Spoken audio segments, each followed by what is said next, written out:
One of my favourite things about recording in the New Zealand winter is that about 3 o'clock in the afternoon the sun decides, hey, you've had enough daylight for today, bye. With that being said, welcome to Classic Doctor Who Reviews. Today we're taking a look at Doctor Who, the Monster of Peladon, which is a 6-part story from 1974 and is the 4th serial in the show's 11th season. And what a banger of a season it's been so far, following up on the stellar Season 10. Like 99% of these reviews, as most of you know, this is my first time watching them as I go through, and this is no different. And it also features the 3rd Doctor's second trip to the planet Peladon, many years after the events of the Curse of Peladon from way back in Season 9. You'll never guess what they decided to call the box set.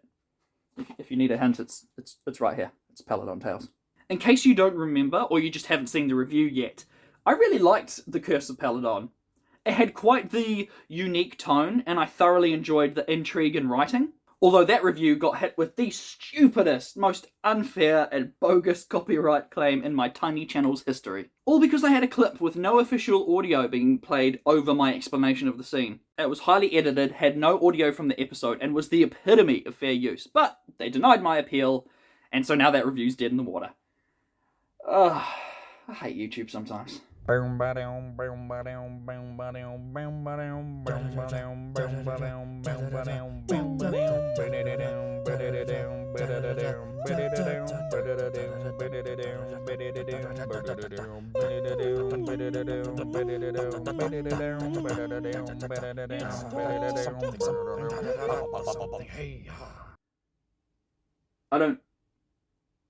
don't think I have anything to say about this creature. I think it speaks for itself. It's the Chicken Man! There's no smooth way to move on from that, so... The Monster of Peladon is not a direct continuation of the Curse of Peladon. Sure, it takes place on the same planet and does have a returning friend, and possibly foes, but the political quarrels are different from those had by the characters last time, and the players in this deadly game all have their own motivations and aspirations separate from the previous adventure. It begins with the 3rd Doctor and a somewhat reluctant Sarah Jane Smith arriving just in time to put a stop to a civil war. Due to civil unrest, the mining workers wish to revolt against the upper class, led by their ruler, the Queen, who is a descendant of the good guy from the previous Peladon tale. Now, I might be fast-tracking a bit here, but for my first time viewing, the first 2 episodes really weren't doing it for me. Like, I was proper bored, to the point where I was even, checking my phone and wondering, should I even bother watching this one today? I mean, just look at the first episode cliffhanger. Man, we are inadvertently slipping back into that 60s-era accidental cringe factor. And what's the deal with this Burger King level prop of a crown? Like, surely we're above this at this point, right? It doesn't help that we seem to be slipping back into having really shoddy fight choreography. Throw that in with some just plain bad directing where on several occasions characters will fall down dead despite not even getting hit. First was a background extra who was like, oh, the main fight is over, guess I'd better stop my sword fight and just have a little lie down. The second one, though, was just sad. A blink and you'll miss it moment that was nonetheless distracting.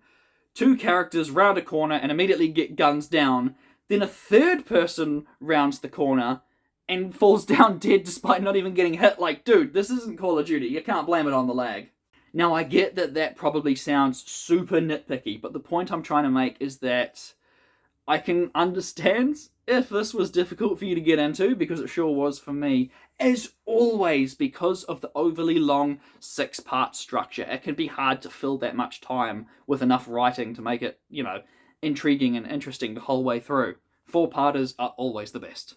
However, I am pleased to report that the Monster of Peladon turned around to make a significant comeback. You could argue that the first 2 episodes provide setup, but honestly, I just found that the particular quandaries that the characters faced in the beginning were far less interesting than what they changed into. While it was a bit dry early on, and I was struggling to stay focused, in I think episode 2 or 3, you catch a glimpse of a very familiar green shape. I literally sat up in my seat like Leonardo DiCaprio. I was like, oh, I recognise that silhouette! Combine that with the iconic voice on the radio, and if you're a fan, you can very quickly piece together that none other than the Ice Warriors are about to make their way onto the scene. And man, are they looking cool as ever, pun intended. Although I'm not too sure about the bedazzled green glittery cape that they give one of the leaders. Might be a little bit much. If only there was some way we could ask what Doctor Who fashion expert Josh Snares had to say on the topic. Did somebody say fashion expert Josh Snares? Hi, I'm fashion expert Josh Snares, and I'm here to share my opinion on the Ice Lord cape. Would it be fair to say that giving the Ice Warriors, the species notoriously known for big, armory, turtley dudes, a glittery cape, is possibly the smartest decision in Doctor Who's history? Yes, I would say that. It's iconic. I think it's silly, I think it's fun, and I think it's glamorous. For me personally, with Doctor Who, I love it to have a sense of campness, yet with a bit of style as well. So personally, I love the glittery cape, but I understand it's not for everyone. Because, if it was up to me, and it should be up to me because I should be in charge of everything, every character should have a glittery cape. So Russell T, if you're listening, just take that idea. It's all yours. I'm not looking for any copyright problems. Just take the glittery capes and put them everywhere. Thank you. Oh my goodness, I can't believe that worked. Well, you heard him, folks. Cape's on. I don't have anything glittery, but this is the closest thing I had to a green cape. Alright, ball's in your court now, Russell T. Perfect. No notes. Love. Thank you. Alright, I'm off. Thank you. Bye. Man, once they show up, the insurgency intrigue is so cool. It kind of recontextualizes a lot of those more early, slightly boring scenes and really starts to get a grip on the audience. It kind of sucks that it takes so long to start getting proper good. And even in episode 5, there's another massive revelatory bombshell that's dropped, adding even more layers to the proceedings. So if you look at this story in thirds, the first 2 episodes are pretty uninteresting, at least to me, and then the middle third, episodes 3 and 4, introduce intrigue and the Ice Warriors, and then the final third, the last 2 episodes, are genuinely great. It's a shame they couldn't find a way to even out the greatness, so we got a more consistent quality. As a result, the pacing's pretty weak. Although, I will give them credit, at least it starts meh and then builds to a far better climax, rather than being like a roller coaster of quality, like a lot of 2023 blockbusters. And it is clear that the writers did care about the story they were crafting. I thought I caught them out on like a little plot hole, maybe, when there didn't seem to be an explanation into the whole teleporting statue that would disappear and reappear and disintegrate people at random. But in typical Third Doctor fashion, he does eventually provide some sort of explanation. Oh, it doesn't make any damn sense whatsoever, but, what do you expect from the Third Doctor, right? At least they addressed it and didn't leave it just unexplained. So, what is it? It's a projector heat ray. Now, what is that, you might ask? Allow me to consult my notes. So from a control panel, you can make a big statue of the local planet's deity teleport and appear in a specific spot, and then manifest a physical heat ray that looks like a laser beam to make enemies disappear. Yeah. A projection of an image can somehow physically kill someone. Man, and here I was thinking that the mind of evil was too unnecessarily complicated. Like I always say in these situations, don't think about it, just go with it.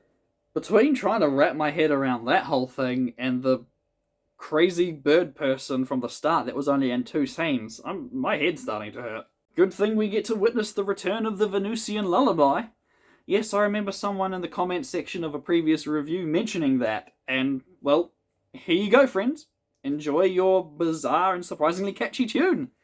Man, John Pertwee's got a pretty good voice on, I'm not gonna lie. Well, when all is said and done, I did end up enjoying The Monster of Peladon. But I wouldn't recommend it to a newcomer over The Curse of Peladon. It has higher highs, but also lower lows. I was happy to see the returning Alpha Centauri. The Ice Warriors were awesome as ever.